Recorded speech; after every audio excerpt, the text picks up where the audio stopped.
एक टॉपर और मीडियोकर के बीच में डिफरेंस इसलिए क्रिएट होता है कि नोट्स बनाने का तरीका उसका अलग है, तुम्हारा अलग है। तुम हर एक चीज़ को मार्क करने लग जाते हो कि ये इंपॉर्टेंट है, ये इंपॉर्टेंट है, एंड उस चक्कर में पूरे बुक को रंग बिरंगा कर देते हो, एंड जिससे कि तुम्हें पता नहीं चलता है कौन सा इंपॉर्टेंट है, कौन सा एग्जाम से पहले पढ़ना है एंड कौन सा नहीं पढ़ना है। एक अच्छा नोट्स डिपेंड करता है बहुत सारे फैक्टर्स के ऊपर।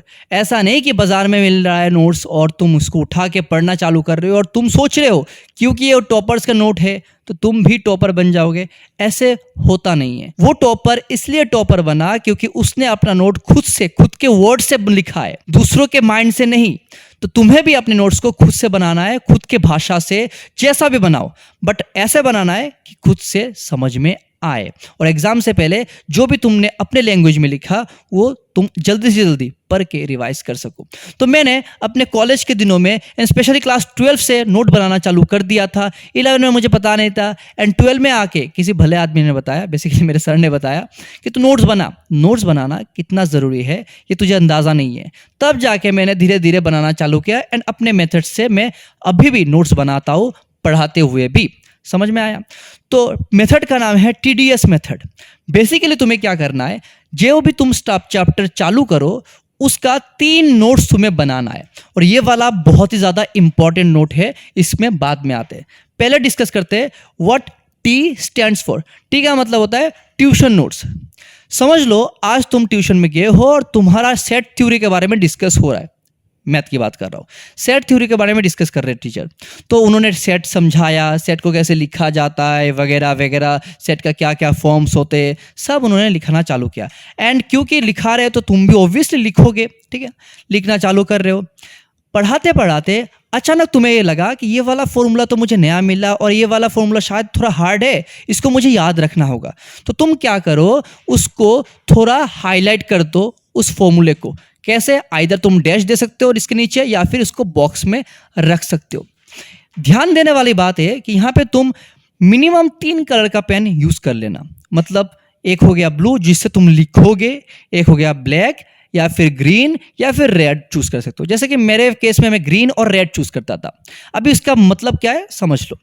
टीचर करा रहा है और कोई सा भी फॉर्मूला जो पढ़ाते हुए फॉर्मूला लग रहा है मुझे इंपॉर्टेंट है, तो मैंने रेड कलर से उसको आइडेंटिफाई कर दिया। पढ़ाते पढ़ाते पढ़ाते बात कर रहा है टीचर, एंड अचानक कुछ बोल दिया टीचर ने जो मुझे लगा अरे ये वाला तो इंपॉर्टेंट है, ये मुझे पता होना चाहिए। तो मैं क्या करता था, उसी टॉपिक को राइट साइड में लिख के ग्रीन कलर से उसको हाईलाइट कर देता था।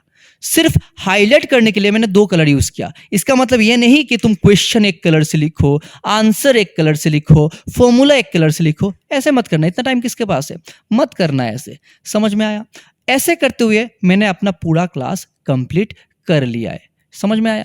लास्ट चीज यहाँ पे मैं बता देना चाहता हूँ, टीचर समझाएगा, उसके बाद क्वेश्चंस भी देगा सॉल्व करने के लिए। टीचर एक सॉल्व किया, फिर उसको बोलेगा कि 2 नंबर तुम खुद से सॉल्व करो। तुमने ट्राई करना चालू किया, करते करते तुमने देखा कि कुछ ऐसे प्रॉब्लम करते हुए जो फॉर्मूला यूज हो रहा है ना, वो क्लास 9 या 10 में तुमने ऑलरेडी पढ़ चुके हो, बट उसको रिकॉल करने में तुम्हें दिक्कत हो रहा है। तो फिर तुम क्या करो, उस फॉर्मूले को राइट साइड में लिख के रख दो। उससे होगा ये कि तुम्हारा जो सबकॉन्शियस ब्रेन है वो देखेगा भी, समझेगा भी, तो तुम सब समझ में आएगा कि हाँ ये ऐसा फॉर्मूला है जो तुम्हें याद रखना है। एंड सेकेंड चीज, जब तुम रिविजन भी करोगे, मान लो ये वाला टॉपिक तुम 2-3 महीने बाद भूल चुके हो, टीचर ने समझाया, तुमने लिख के रखा, तो ये पढ़ने के बाद तुम्हें समझ में तो आएगा ना, तब तुम्हें ये वाला भी नोटिस में आएगा। एंड जब नोटिस में आएगा तुम्हें याद होगा, अच्छा इस फॉर्मूले में मुझे प्रॉब्लम होता था, इसलिए मैंने इसको आइडेंटिफाई करके रखा। समझ में आया? सिर्फ और सिर्फ तुम खुद को समझाने के लिए ये वाला नोट्स ऐसे बना के रखो। खत्म हुआ। अभी आयो तुम घर पे डी का मतलब होता है DPPs। टीचर्स तुम्हें DPPs देंगे जो कि तुम्हें सॉल्व करके नेक्स्ट डे लेके जाना है, या फिर बोलेगा कि ये वाले क्वेश्चन तुम कर लो। समझ में आया ना? तो तुम मान लो घर पे करना चालू किए हो, 1 नंबर दिए हो और इसको सॉल्व करना चालू किए हो। उससे पहले एक चीज समझो, इसमें मैं 3 सिंबल का यूज करता हूं। क्या क्या सिंबल है? एक है ये वाला सिंबल स्माइली, दूसरा है नो रिएक्शन, तीसरा है सैड। 3 रिएक्शन में यूज करता हूं। ये मैं अभी भी करता हूं, ये मैं क्लास 11 से चालू किया। 12 से मैंने नोट बनाना चालू किया था, बट ये यूज़ क्लास 11 से करता था, अभी भी करता हूँ। ठीक है, मतलब क्या है समझो। मान लो तुमने 1 नंबर किया है घर पे, वो भी सेकंड कॉपी में, इसमें नहीं। जो टीचर वाला नोट्स है वो अलग कॉपी में रखो, यानी उसी चैप्टर का सेकंड कॉपी रखो, उसमें तुम्हें सिर्फ क्वेश्चन सॉल्व करना है जो भी तुम्हें होमवर्क्स दिया जाए या फिर डीपीपीस दिया जाए। सॉल्व किया एंड आंसर मिल गया, तो मैं क्या करता हूँ, उसके साइड में रेड कलर से ये वाला स्माइली दे देता हूँ, क्योंकि मैंने उसको एक चांस में खुद से सॉल्व कर लिया है। समझ में आया? सेकंड नंबर मैंने लिया, सॉल्व करके देखा, अरे हाँ ये भी सॉल्व हो गया, तो इसके साइड में भी मैंने ये वाला स्माइली दे दिया। थर्ड नंबर जब मैं कर रहा था तो मुझे थोड़ा दिक्कत हुआ, आंसर नहीं मिला, मैंने काटा, फिर से मैंने उसको करना चालू किया एंड फिर से मुझे नहीं हुआ वो वाला, मैंने काटा, थर्ड टाइम मैंने अटेम्प्ट किया एंड हाँ थर्ड टाइम में ये वाला सोल्यूशन आ गया। होता है ना ऐसे कुछ क्वेश्चन जो कि बार बार करने से मिलता नहीं है, तो मैं क्या करता हूँ, गिव अप नहीं करता हूँ, मैं 1-2 बार ट्राई करता हूँ एंड सडनली आ जाता है सोल्यूशन। तब ये वाले क्वेश्चंस को मैं ये वाले इमोजी से, जहाँ पे मैं कोई रिएक्शन नहीं है, ये वाला मैं रिएक्शन देता था। ऐसा क्यों? ऐसा इसलिए, इस रिएक्शन का मेरे लिए मतलब है कि मैंने खुद से ये वाला सॉल्व किया है। दो मेरा टाइम लगा बहुत सारा, मैंने बहुत स्ट्रगल किए, बट मैंने सोल्यूशन खुद से निकाला है, खुद से। तो इसलिए मैं इस रिएक्शन से इसको डिसाइड करता था। थर्ड, मान लो कोई सा भी ऐसा क्वेश्चन तुम्हें लिया है जिसको तुम सॉल्व ही नहीं कर पा रहे हो। आज तुमने अटेम्प्ट किया, नहीं सॉल्व हो रहा है, शाम को फिर से 10-12 मिनट देखा, सॉल्व नहीं हो रहा है, परसों भी देखा, नहीं हो रहा है, एंड देन तुम टीचर को पूछ रहे हो कि सर मेरा से सॉल्व ये वाला नहीं हुआ। टीचर तुम्हें समझा रहा है कि हाँ अगर तू ऐसा करता तो शायद तेरे से सॉल्व हो जाता, एंड तुमने सोल्यूशन उसके बाद लिखा है। तो उस वाले क्वेश्चंस को तुम्हें ये वाला सिंबल देके रख देना है। अभी यहाँ पे एक चीज समझो, जब तुम रिवाइज करोगे ना, जब तुम रिवाइज करोगे, मान लो तुमने एग्जाम से पहले, ऑब्वियसली एक मैथ्स को कभी भी ऐसे रिवाइज मत करना कि खोला, अच्छा हाँ ये वाला मैथ्स आएगा, सही है सही है, फिर खोला, हाँ ये वाला आएगा। सिर्फ देख के रिवाइज मत करना। अगर देख के रिवाइज करते हो तो होगा ऐसे कि एग्जाम के जाने से पहले मान लो कुछ क्वेश्चन कॉमन भी आ गया, तुमने सोचा ये वाला तो मैंने बहुत बार किया है, ठीक है, और करते करते अचानक तुम भूल जाओगे। एंड होगा भी ऐसे, देखना कि कुछ क्वेश्चन ऐसा लगता है कि अरे एग्जाम में तो आया ये, मैंने बहुत वाला किया है, 2-3 लाइन लिखने के बाद फिर तुम याद नहीं कर पा रहे हो कि करना क्या है स्टेप। एंड ऐसा इसलिए होता है कि वो वाले क्वेश्चन, ये सब क्वेश्चन है जहां पे तुमने स्ट्रगल किया है एंड इन सब क्वेश्चंस को तुमने प्रैक्टिस ही नहीं किया है। समझ में आया? तो जब मेरा अपना डीपीवी वाला कॉपी ऐसा रहेगा तो एग्जाम से पहले अगर तुम खोलोगे तुम्हें लगेगा कि अच्छा ये वाला क्वेश्चन में मुझे प्रॉब्लम है, इसको लिख के मैं सॉल्व करूंगा। क्लियर है? या फिर जब भी रिवाइज करते हो तब इन सब क्वेश्चन को तुम्हें टच करना है, इन सब क्वेश्चन को तुम्हें पता है कि तुमने ऑलरेडी एक चांस में कर लिया था, तो इनमें तुम्हें दिक्कत तो उतना ज्यादा नहीं देगा। क्लियर है? तो मेरा 2 कॉपी कंप्लीट होगा। एंड इसमें भी अगर कोई सा भी फॉर्मूला तुम भूल चुके हो एंड देख के याद कर रहे हो तो इसको राइट साइड में रेड या ग्रीन कलर से मार्क करके रखो। समझ में आया? क्लियर है? तुमने ट्यूशन वाला नोट्स बना लिया है, साथ ही साथ तुमने डीपीपी वाला नोट्स भी तुम बना रहे हो, सॉल्व कर रहे हो क्वेश्चन, सब ठीक है। और यहाँ पे एक चीज़ समझ लेना, जब भी तुम डीपीपी वाले क्वेश्चन करो या फिर ट्यूशन का नोट्स बनाओ, कभी भी उसको फेयर मत करो। रफ एंड फेयर का कॉन्सेप्ट मैथ्स में कभी भी लेना ही मत। काटा फीटा हो रहा है तो काटने दो, बट ऐसा मैथ्स मत करना यहाँ पे थोड़ा जगह है, यहाँ पे एक मैथ्स कर लेता हूँ, यहाँ पे जगह है, यहाँ पे मैथ्स कर लेता हूँ, ऐसे मत करना, क्योंकि तुम्हें वो समझ में नहीं आएगा बाद में। तुम्हें मैथ्स ऐसे ही करना है, गलत हुआ काटो फिर नीचे करो, गलत हुआ काटो नीचे करो, ऐसे करो, कोई प्रॉब्लम नहीं है। तुम्हें सिर्फ खुद से समझना है, तुम्हें थोड़ी इसको एग्जीबिशन में लगाना है कि अच्छा होगा तभी तुम्हें प्राइज मिलेगा, नहीं ना, तुम्हें खुद से समझना है। तो अच्छे से लिखो, गलत हो रहा है काटो, कोई फर्क नहीं पड़ता, बट समझ में आना चाहिए एग्जाम से पहले, इतना ध्यान रखो। तो ये तुम्हें बना लिया, ये भी तुमने बना लिया। इस चैप्टर को करते हैं तुम्हें 15-20 दिन हो गए, तुमने बहुत सारे क्वेश्चन सॉल्व कर लिया है, ऑलमोस्ट तुम चैप्टर के एंड में हो, एंड शायद तुम कुछ एक्स्ट्रा क्वेश्चन इसमें कर रहे होगे चैप्टर फिनिश करके, तब जाके तुम्हें ये वाला नोट बनाना चालू करना है, शॉर्ट नोट्स बनाना चालू करना है। इसका मतलब ये नहीं है कि तुम 2-3 दिन तक इसको बनाओ या फिर 2-3 घंटे तक इसको बनाओ। हार्डली तुम्हें कितना से कितना लगेगा, 1 घंटा या 2 घंटे मैक्सिमम तुम्हें इसको बनाना है, देना है। हर एक चैप्टर के लिए वो चैप्टर खत्म होने के बाद 1-2 घंटा तो तुम दे ही सकते हो। समझ में आया? क्लियर है? तो इसको बनाना कैसे है देखो, यहाँ पे एस का मतलब होता है शॉर्ट नोट। तुम्हें शॉर्ट नोट्स बनाना है। तुमने पूरे चैप्टर को किया, तुमने देखा इस चैप्टर में कुछ कुछ चीजें हैं जो कि इंपॉर्टेंट है, जो कि जेई में पूछा जाता है। उन सब फॉर्मूलेस को तुम्हें यहाँ पे लिख के रखना है। सर यहाँ पे क्या मैं हर एक फॉर्मूला को लिख के रख दूं? अगर मान लो ट्रिगोनोमेट्री की बात करते हैं, इसमें तो बहुत सारे फॉर्मूलेस है, अगर मैं लिखने बैठूं 3-4 पेज तो ऐसे ही चला जाएगा ना। हर एक फॉर्मूले को लिखने की जरूरत नहीं है, बट हाँ उन्हीं सब फॉर्मूले को लिखो जो तुम्हें लग रहा है कि तुम ज्यादातर भूलते हो, या फिर कुछ ऐसे फॉर्मूले होते हैं कि तुम कभी भी नहीं भूलते हो। ये इजी है, ये मतलब पानी की तरह है, अगर मैं पढ़ूं तो मैं याद हो जाता है। तो इन सब फॉर्मूलेस को मत लिखो, उन्हीं सब फॉर्मूलेस को लिखो जो तुम्हें बताएगा टीचर के द्वारा कि हाँ ये इंपॉर्टेंट है, इससे जेईई का क्वेश्चन पूछा जाता है, या फिर इस साल इससे पूछा जा सकता है। उन सब को लिख के रखो, या फिर वो सब फॉर्मूलेस जो तुम भूल जाते हो ज्यादातर, लिख के रखो। समझ में आ गया?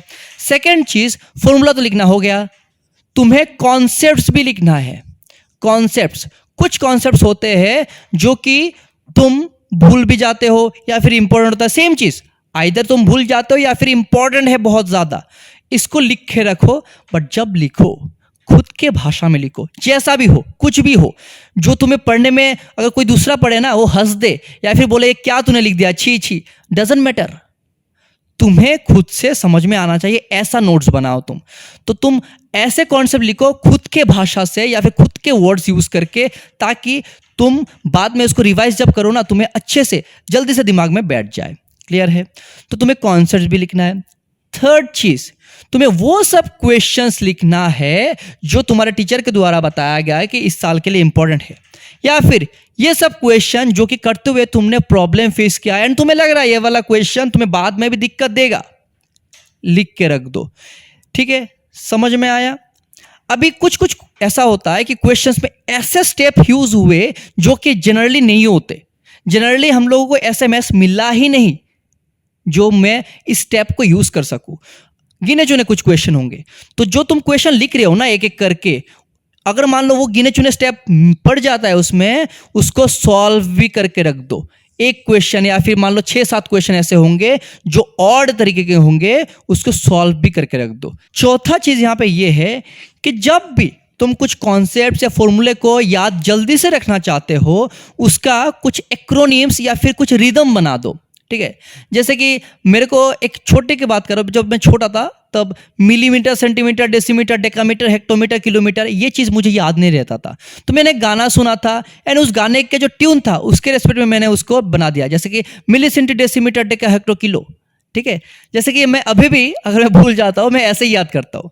तो तुम अपने हिसाब से, अपने तरीके से भी कोई सा भी गाना हो या फिर कोई सा भी रिदम हो या फिर कोई सा भी प्रोसेस हो, एक्रोनिम्स हो, खुद से बना के रखो। ये इतना हेल्प करेगा ना।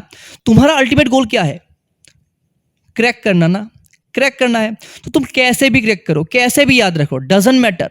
तुम्हें सिर्फ क्या करना है, कुछ लिख के रख देना है जिसमें तुम्हें प्रॉब्लम होता है या फिर तुम्हें शायद लगता है कि बाद में शायद भूल जाओगे, तो उस एक्रोनिम से उसको बना के रख दो। तो तब जब रिवाइज करोगे तो तुम्हें आसानी रहेगा। तो ये शॉर्ट नोट्स तुम्हें क्या हेल्प करेगा? एग्जाम से पहले लास्ट मिनट रिवीजन करने के लिए ये वाला बहुत ही ज़्यादा क्रूशियल होने वाला है। तो इसको अच्छे से बनाना, ठीक है, अच्छे से 2-3 कलर भी यूज़ करना चाहते हो बना लेना। यहाँ पे मैं एक चीज़ बताना चाहता हूँ कि कभी कभी ऐसा हो जाता है, बना तो लिया है एंड तुमने स्पेस ही नहीं छोड़ा, एंड कुछ ऐसा नया कॉन्सेप्ट पढ़ते पढ़ते 2-3 महीने बाद तुम्हें लगा कि इसमें ऐड होना चाहिए शॉर्ट नोट्स में, जगह तो नहीं है। तो आइदर तुम क्या कर सकते हो, जैसे स्टिकी नोट्स मिलता है, इसको लिख के कहीं पे चिपका सकते हो, या फिर पहले ही इसको लिखने के बाद 2-3 पेज एक्स्ट्रा छोड़ दो, शायद कुछ इंपॉर्टेंट आ जाए जो कि तुम्हें लिखना पड़ जाए इसमें। क्लियर है? तो शॉर्ट नोट रहेगा तुम्हारा लास्ट मिनट रिवीजन के लिए, जो कि बहुत ही ज़्यादा हेल्प करता है। मैं बता नहीं सकता हूं तुम्हें कितना हेल्प करेगा ये चीज़, बट बनाना खुद से, खुद के वर्ड से, किसी दूसरों के नोट्स से नहीं। बनाने रह जाओगे अगर दूसरों के नोट्स से तो कोई फायदा तुम्हारा नहीं होगा। एंड हर एक चीज़ को डिटेल में मत लग जाना कि कॉन्सेप्ट तुम लिख रहे हो कि पूरे के पूरा डेफिनेशन ही लिख रहे हो, मत लिखना है ऐसे। जैसे समझ में आए, ईजी भाषा में, ईजी तरीके से, मान लो तुम हिंदी में लिखना चाहते हो या फिर बंगाली में लिखना चाहते हो, लिखो, कोई फर्क नहीं पड़ता। कॉन्सेप्ट का मतलब ये है कि पढ़ के तुम्हें समझ में आ जाए, सिर्फ यही चीज़। ठीक है, तो ये बना लिया। मान लो पढ़ते पढ़ते कोई कॉन्सेप्ट में तुम्हें याद नहीं आ रहा या फिर भूल चुके हो, तो ये दोनों कॉपी तो है ही, कॉन्सेप्ट को अच्छे से समझने के लिए टीचर ने पढ़ाया था, इसमें तुमने अच्छे से लिख के रखा, इसको देख के रिवाइज कर लो। कुछ क्वेश्चन तुम्हें समझ में नहीं आ रहा, इसमें है, नंबर दे के तुमने रखा है, इसको अच्छे से देख के फिर इसको बाद ना देख के एक बार ट्राई करो। तो ये तीनों तुम्हारा जो नोट्स है बहुत ही क्रूशियल होगा थ्रू आउट द ईयर तुम्हारा इम्प्रूवमेंट के लिए। यहाँ पे मैं एक चीज़ बोलना भूल गया, इसमें या फिर इसमें कुछ ऐसा होता है कि मैथ्स है ना, ऐसा तो नहीं है कि तुम हर एक चैप्टर को अच्छे से कर लोगे, हर एक टॉपिक का तुम्हारा अच्छे से क्लियर हो जाता है, नहीं होता है ना। तो तब क्या करना है, मान लो तुम एक क्वेश्चन को सॉल्व करते हुए एक चीज़ में तुम बार बार गलती कर रहे हो, वो क्या है, इक्वेशन सॉल्विंग में। मान लो एक सिंपल सा मैं एग्जाम्पल ले रहा हूँ कि इसको करते हुए तुम गलती से इसको 2 लिख दिए हो, एंड तुम ये गलती बार बार कर रहे हो कि जब कर रहे हो ना इक्वेशन सॉल्विंग में तुम्हारा दिक्कत दे रहा है, तो तुम क्या करो, इसको हाईलाइट करके रखो कि मुझे इसमें दिक्कत होता है। एक कलर का पेंसिल इसमें लग दो कि ये हाईलाइटर का मतलब है कि मुझे इसमें दिक्कत होता है। तो जब नेक्स्ट टाइम इसको करने बैठो, इस स्टेप में जब आओ या फिर इस टाइप का क्वेश्चन जब करो, इस टाइप का स्टेप जब आए, तो इसको मुझे धीरे से करना है। ध्यान ये रखना है ना कि अगर तुम किसी जगह से दूसरी जगह जा रहे हो बाइक लेके या फिर कार लेके, हर जगह क्या सेम एक्सीलरेटर होता है, वेलोसिटी क्या सेम रहता है, नहीं रहता है ना। किसी जगह तुम स्पीड से जाते हो, किसी जगह तुम स्लो डाउन होते हो।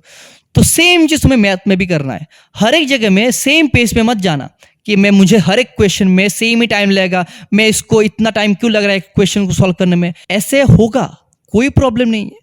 हर एक क्वेश्चन में तुम इक्वल एफर्ट नहीं लगा सकते हो, इक्वल टाइम नहीं दे सकते हो, किसी में ज्यादा लगेगा, किसी में कम लगेगा। बट तुम अपने आप को ऐसे रेडी करो, यही स्मार्टनेस होता है कि कहाँ तुम्हें स्लो डाउन होना होता है और कहाँ तुम्हें स्पीड अप होना होता है। तो यहाँ पे तुम स्लो डाउन हो जाओ, 2-3 महीने ऐसे करते रहो, देखना इस जगह पे प्रॉब्लम होना कम होना चालू हो जाएगा। क्लियर है? तो ऐसे हमें नोट्स बनाना है ताकि हम लोग जो भी एग्जाम हमें क्रैक करना है वो हम अच्छे से कर सके।